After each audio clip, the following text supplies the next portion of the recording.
As Biden takes focus on China as an increasingly less dominant U.S. trade partner, his administration is starting to talk about China in a meaningful way.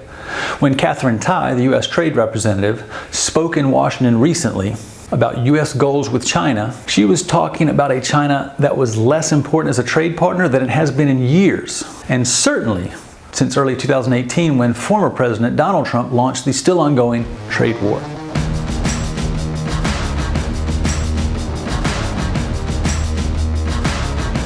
Sure, the United States still gets more of its imports from China than any other nation, though that percentage has dropped this year to 17% from 19% last year.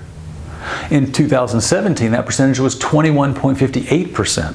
And sure, China still ranks third among all U.S. trade partners through August, according to my analysis of the most recent data from the U.S. Census Bureau.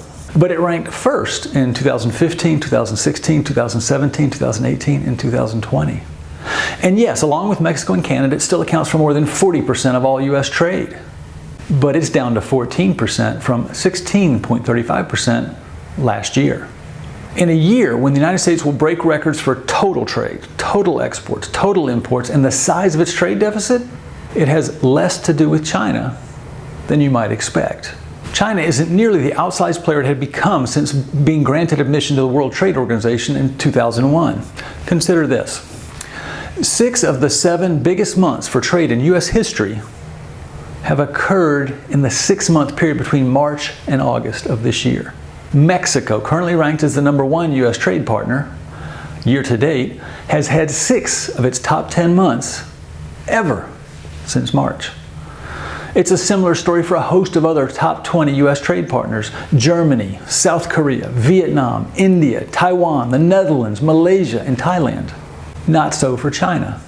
None of China's top 10 months for trade have occurred this year. In fact, 8 of China's top 10 months for U.S. trade are prior to September of 2018, by which time the trade war had escalated from the spring. The storyline is much the same for imports.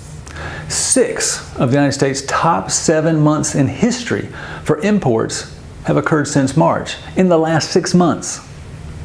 For Mexico, South Korea, Vietnam, India, Taiwan, Malaysia, and Thailand, 6 of their top 10 months ever have occurred in the last 6 months.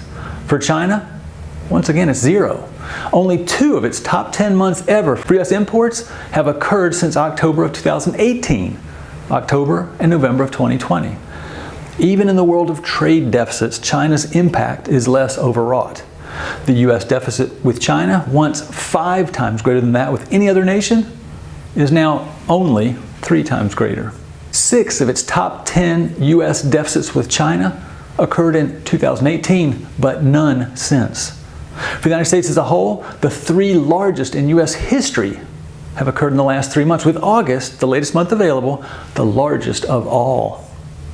Just looking at the last 3 months, the United States has recorded 3 of its top 10 deficits with Vietnam, India, Taiwan, Italy, Malaysia, and Thailand, with Ireland and South Korea in 2 of those months. So yes, that armada of ships marooned off the coast of Los Angeles in recent weeks has carried goods from China. But increasingly, those goods are marked made in somewhere other than China. From outside the Washington Beltway and inside the trade numbers, this is Ken Roberts, and this has been another episode of Trade Matters. Because it does. Thanks for watching, sharing, and commenting.